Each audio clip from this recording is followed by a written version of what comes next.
السلام علیکم، میں امداد سمرو ایکسٹینشن پر ایکسٹینشن اور عمران خان صاحب کو ٹینشن۔ ایکسٹینشن کا زمانہ آ گیا ہوا ہے، اب تو سرکار نے باضابطہ بات کرنا شروع کر دی ایکسٹینشن کے اوپر۔ ابھی ایک ایکسٹینشن کی بات ہو رہی ہے اور اس کے بعد آگے جا کر دوسری ایکسٹینشن پر بھی بات ہو سکتی ہے، لیکن ان ایکسٹینشنز کی عمران خان صاحب کو بڑے عرصے سے ٹینشن تھی اور اسی کو مد نظر رکھتے ہوئے انہوں نے پوری سیاسی حکمت عملی اپنی مرتب کی اور مسلسل ٹارگٹ کیا ہوا ہے انہوں نے ایکسٹینشن روکوانے کے لیے چیف جسٹس آف پاکستان کو اور آرمی چیف کو۔ پتہ نہیں ایکسٹینشنز ہوتی ہیں یا نہیں ہوتی، یہ ایک الگ بات ہے، لیکن کیونکہ ایکسٹینشن کے متعلق جو چیزیں تھیں، جو باتیں تھیں، اب ان کو سرکار مسترد نہیں کر رہی۔ سرکار نے اون کرنا شروع کر دیا ہے کہ دیکھیں جی باتیں تو ہو رہی ہیں، آگے چل کر کیا ہوتا ہے اس پر اپنا حکومت کا موقف کیا ہے اس پر بات کریں گے، لیکن اب جو نئی بات ایکسٹینشن کی سامنے آئی ہے وہ آئی ہے چیف جسٹس قاضی فائز عیسیٰ صاحب کے حوالے سے۔ عمران خان صاحب کی جو سیاست ہے وہ ہمیشہ چیف کے اوپر ڈپینڈ کرتی ہے، چاہے وہ آرمی چیف ہو، چاہے چیف جسٹس ہو اور پھر DGISI۔ اگر یہ تینوں ساتھ مل جائیں، جیسے ثاقب نثار تھے، باجوہ صاحب تھے اور فیض حمید صاحب تھے، تو پھر تو عمران خان صاحب کے وارے نیارے، پھر سارے عمران خان کے مخالفین جیلوں میں اور گلیاں سنجیاں مرزا کلا پھرنا سی، لیکن پھر نہیں سی سکیا۔ یعنی حکومت کرنی تھی نا عمران خان صاحب نے، نہیں کر سکے تھے۔ عمران خان صاحب نے سیاست کرنی تھی، نہیں کر سکے تھے۔ اور عمران خان صاحب نے اپنے سارے مخالفین کو جیلوں میں ڈالنے کے باوجود جو پروگرام چلانا چاہا تھا بقول شیر افضل مروت، وہ پروگرام بڑھ گیا تھا اور عمران خان صاحب نہ حکومت چلا سکے، نہ اپنے سیاسی مخالفین کو دبا سکے اور نہ ہی لوگوں کو ریلیف دے سکے، اور انجام یہ نکلا کہ عمران خان صاحب جو ہے وہ بدنامی اور غیر مقبولیت کے تاہ گہرائیوں میں چلے گئے، اور بدنامی ان کی عروج پر تھی اور جو ہے وہ مقبولیت کا گراف ان کا زمین بوس ہو گیا ہوا تھا، بالکل فارغ ہو چکے ہوئے تھے، اور خود بھی کہتے ہیں کہ اگر یہ تحریک اعتماد نہ لاتے اپریل 2022 میں اور میری حکومت کو ختم نہ کرتے تو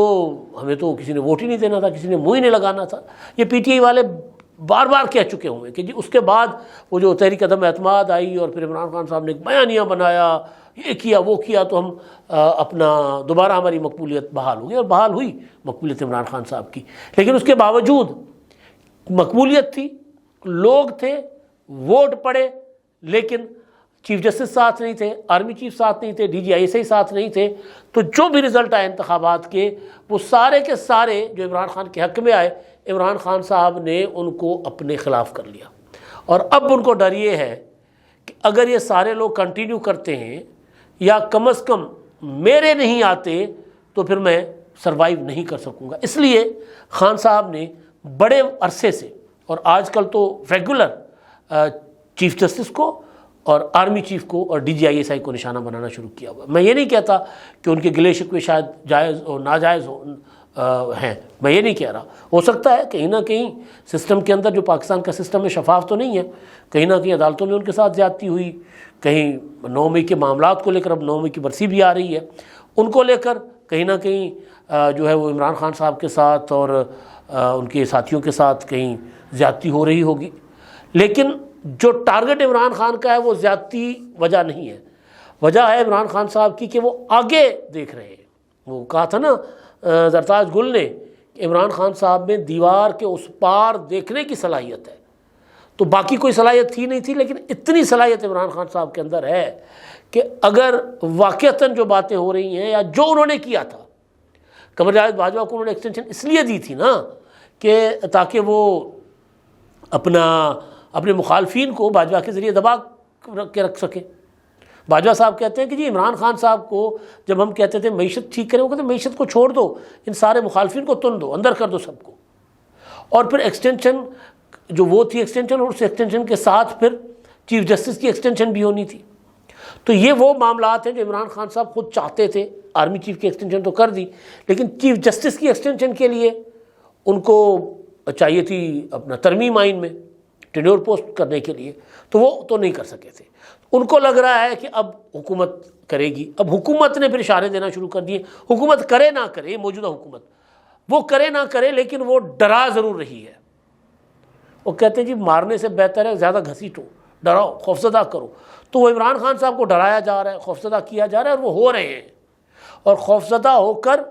وہ ایسے ایسے اقدام کر رہے ہیں، ایسی ایسی بیان بازیاں کر رہے ہیں کہ جس کے بعد ان کا پولیٹیکلی سروائیو کرنا اور ایون لیگلی کہ جس طرح کی وہ باتیں کر رہے ہیں، تو چیزیں ٹیلی گراف میں آرٹیکل لکھنا کہ پاکستان اور پاکستان کے لوگ ایک دوسرے کے سامنے صفا رہے ہیں، پھر اس میں آرمی چیف کو نشانہ بنانا، اس میں چیف جسٹس کو نشانہ بنانا، یہ ساری اس چیز کی علامت ہے۔ تو جو ایک ڈراوا دیا گیا تھا عمران خان صاحب کو، یا کہیں نہ کہیں یہ سوچ موجود تھی کہ چیف جسٹس کو جو ایکسٹینشن دینے کے لیے آئین میں ترمیم کر کے چیف جسٹس کی مدت ملازمت 3 سال کی کر دی جائے، تعیناتی ان کی 3 سال کے لیے کر دی جائے۔ خبر میں نے آپ کو دی تھی، اور اس کے بعد ظاہر ہے وہ، کیونکہ میں نے کہا تھا کھچڑی پک رہی ہے، چل رہا ہے سارا، یہ سوچا جا رہا ہے کسی نہ کسی کارنرز پر۔ اب وزیر قانون جو ہیں ہمارے، کل کیونکہ اجلاس ہوا تھا جوڈیشل کمیشن آف پاکستان کا، تو اس میں انہوں نے ججوں کی تقرر تعیناتی کے لیے جو جوڈیشل کمیشن کے رولز تھے وہ جو بننے تھے، اس میں ترامیم کے لیے کمیٹی بنی ہوئی تھی، تو وہاں اعظم نذیر طارر صاحب نے کہا تھا کہ جی میرا خیال ہے کہ بھی اس کو رولز کو نہ چھیڑا جائے، کیونکہ حکومت اور تمام جو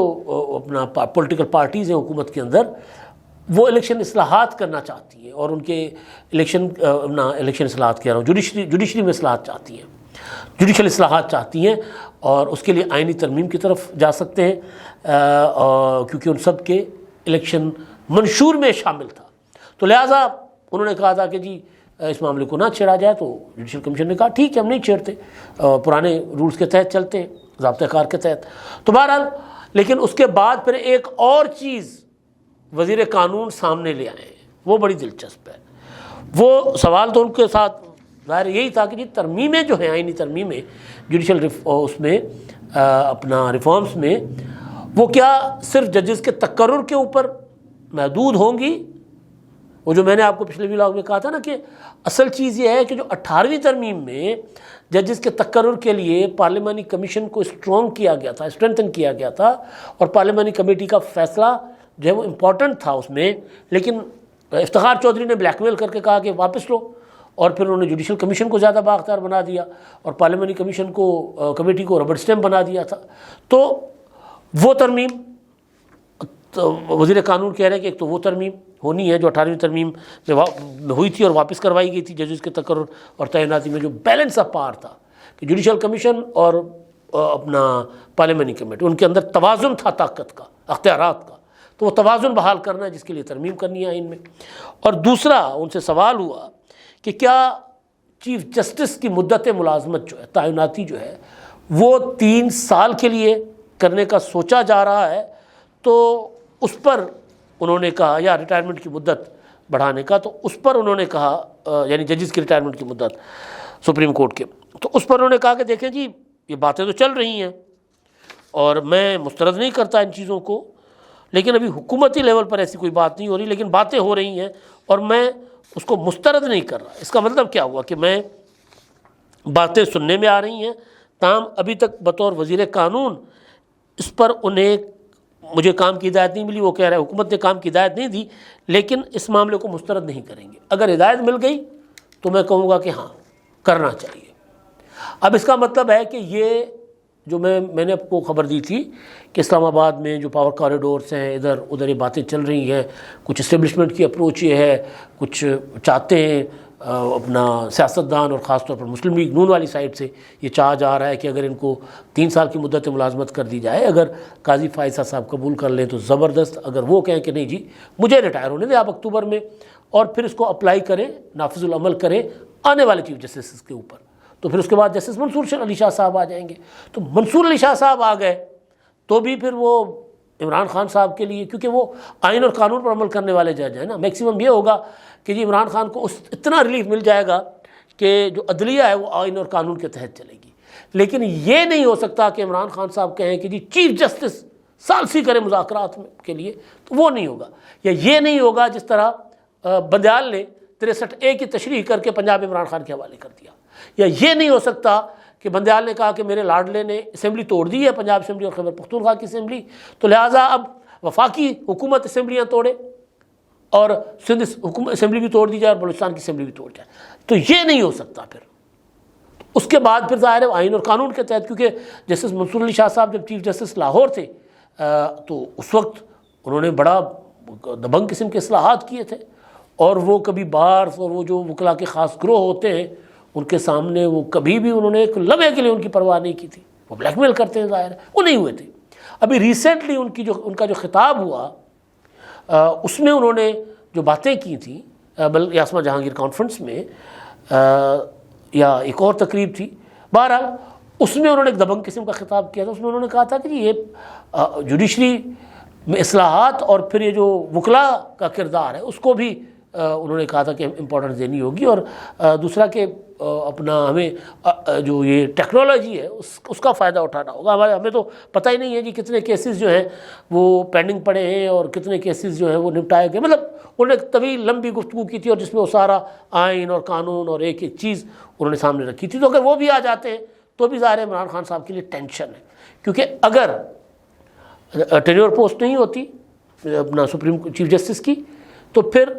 چیف جسٹس موجودہ ریٹائر ہو جائیں گے، منصور علی شاہ صاحب آئیں گے، وہ ریٹائر ہو جائیں گے، تو پھر ایک ایسے چیف جسٹس آئیں گے جن کے لیے عمران خان کے خیال میں ہے، میں جج کے اوپر سوال نہیں اٹھا رہا، خان صاحب کے خیال میں ہے کہ جی وہ ان کے اپنے ہوں گے. بالکل اسی طرح جس طرح کسی زمانے میں نواز شریف صاحب سوچتے تھے سمجھتے تھے کہ ثاقب نثار ان کے اپنے ہوں گے. پتہ چلا کہ جناب ثاقب نثار تو دوسری پارٹی کے ساتھ مل گئے اور میاں نواز شریف صاحب نہاتے دھوتے رہ گئے. پھر جو کچھ ثاقب نثار صاحب نے نواز شریف صاحب کے ساتھ کیا اور مسلم لیگ نون کے ساتھ کیا وہ پھر ریکارڈ ہے. بلا کر کہتے تھے ہاں جی کدھر ہے وہ جو کہتا تھا کہ لوہے کے چنے ہیں چباؤ گے تو دانت ٹوٹ جائیں گے، ہاں جی بتاؤ. یعنی پولیٹیکل اسٹیٹمنٹ کا جواب خواجہ سعد رفیق سے عدالت میں لیتے تھے ثاقب نثار صاحب. تو بہرحال اب جو ٹینشن ہے عمران خان صاحب کو وہ دے دی ہے اپنا اعظم نذیر تارڑ صاحب نے. وہ کہہ رہے ہیں کہ جی دیکھیں باتیں سننے میں کو آ رہی ہیں، اگر ایسا کچھ حکومت کرے گی تو بھی میں تو کہوں گا اوکے ویل اینڈ گڈ، کریں آگے بڑھیں. اچھا اب جب یہ ایکسٹینشن ہوگی تو پھر اصلی تو بڑی ایکسٹینشن تو پاکستان میں ہوتی رہتی ہے نا، 2 بار پہلے ہو چکی ہے، تیسری بار بھی ہو جائے گی. ویسے تو 2 بار نہیں ہوئی، کئی بار ہوئی ہے وہ، لیکن وہ آئین کے نظام کے تحت نہیں ہوئی تھی. مطلب جو بھی ہمارے ہاں جنرل جس نے بھی مارشل لا لگایا وہ اپنے آپ کو ایکسٹینشن ہی دیتا رہا نا. پھر کوئی فیلڈ مارشل بن گیا، کوئی کچھ بن گیا، ضیاء الحق مطلب وردی میں تھے، آخر دم تک وردی میں تھے، جب تک جہاز نہیں پھٹا تب تک وردی نہیں اتری تھی ان کی. پرویز مشرف وہ 2008 میں آ کر انہوں نے وردی اتاری، وہ ایکسٹینشن پر ایکسٹینشن دیتے گئے. بطور چیف ایگزیکٹو پرویز مشرف نے بطور آرمی چیف پرویز مشرف کو ایکسٹینشن دی تھی، یعنی خود ہی اپنے آپ کو ایکسٹینشن دیتے تھے. تو یہ تو ہمارے یہاں ہوتا رہا ہے، ضیاء الحق بھی یہی کرتے تھے. تو بہرحال اب اس کے بعد جو ایکسٹینشن ہوئی ہے سویلین دور میں جو ہوئی ہے وہ تو آغاز کیا تھا پیپلز پارٹی نے، کیانی صاحب کو ایکسٹینشن دی تھی. اور گیلانی صاحب کے لیے وہ بنانا ٹی وی والے جو ہیں وہ خالد بٹ اور مصطفیٰ چودھری دونوں بھائی ہیں، تو انہوں نے ایک کیا تھا پروگرام کیا تھا، اس میں ایک گیلانی صاحب بنتے ہیں اور دوسرے صحافی بنتے ہیں، سوال پوچھتے کہ جی آپ نے آدھی رات کو تقریر کیوں کر دی ایکسٹینشن کی. تو گیلانی صاحب جو بنے تھے وہ جواب دیتے ہیں کہ جی دیکھیں تقریر تو ایک ہونی تھی، اگر میں نہ کرتا تو وہ کر دیتے، یعنی اگر ایکسٹینشن کی اسپیچ نہ ہوتی تو عزیز ہم وطنوں والی ہو جاتی. تو بہرحال ایکسٹینشن کا آغاز وہاں سے ہوا DISI کو بھی، اور پھر اس کے بعد پھر عمران خان صاحب نے دیا. راحیل شریف بڑی کوشش کرتے رہے، ان کو ایکسٹینشن نہیں ملی تھی، لیکن عمران خان صاحب نے ایکسٹینشن دی قمر جاوید باجوہ کو، اور پھر لامحدود ایکسٹینشن دینے کو بھی تیار تھے. تو لہٰذا پھر اصلی سے بڑی ایکسٹینشن جس کی عمران خان کو ٹینشن ہے وہ پھر ہو سکتی ہے آرمی چیف کی. 3 سال جیسے ان کی مدت ملازمت پوری ہوگی تو ان کو بھی ایکسٹینشن ہو جائے گی. تو لہٰذا وہ گھڑی ابھی جو آئی نہیں ہے اس کی آگہی سے عمران خان صاحب ڈرے ہوئے، پریشان ہوئے کہ اگر یہ ہو گئی ایکسٹینشن تو پھر کیا ہوگا. تو اس کو مد نظر رکھتے ہوئے خان صاحب اپنی پوری سیاست کر رہے ہیں، اور انہوں نے اعظم نذیر تارڑ صاحب نے عمران خان صاحب کی ٹینشن کو، کہتے ہیں نا مزہ دوبالا ہو گیا، تو عمران خان صاحب کی ٹینشن کو دوبالا کر دیا کہ جی لو جی ٹینشن تو ہو نا، پریشان تو ہو نا. مطلب ہمارے ایک دوست کہتے ہیں کہ جی فیصل آبادی ہیں، وہ کہتے ہیں کہ جی دیکھیں یہ جو پکڑنا جیلوں میں ڈالنا اس سے بہتر یہ ہے کہ ڈرائے رکھو، چھاپے ڈالتے جاؤ، گرفتار مت کرو. ایک بار بندہ کوئی گرفتار ہو گیا، لاک اپ سے حوالات سے ہو کے آ گیا، 2-4 چھتر کھا لیے تو ڈر اتر جاتا ہے، خوف اتر جاتا ہے. تو مارنے سے مدھولنا زیادہ بہتر ہوتا ہے. تو یہ مدھولنا ہی ہے۔ ایکسٹینشن ہو نہ ہو، خان صاحب کو ٹینشن ہو، اس لیے اعظم نذیر تارڑ صاحب نے کہا کہ جی اگر چیف جسٹس کی مدت میں توسیع کرنے یا ان کی جو تعیناتی ہے اس کا 3 سال کی مدت اس کی مقرر کرنے کے لیے اگر کوئی آئینی ترمیم کی آتی ہے تجویز، تو میں اس کو مسترد نہیں کروں گا۔ یہ مدھولنا ہی ہے۔ اب تک کے لیے اتنا ہی، اللہ حافظ۔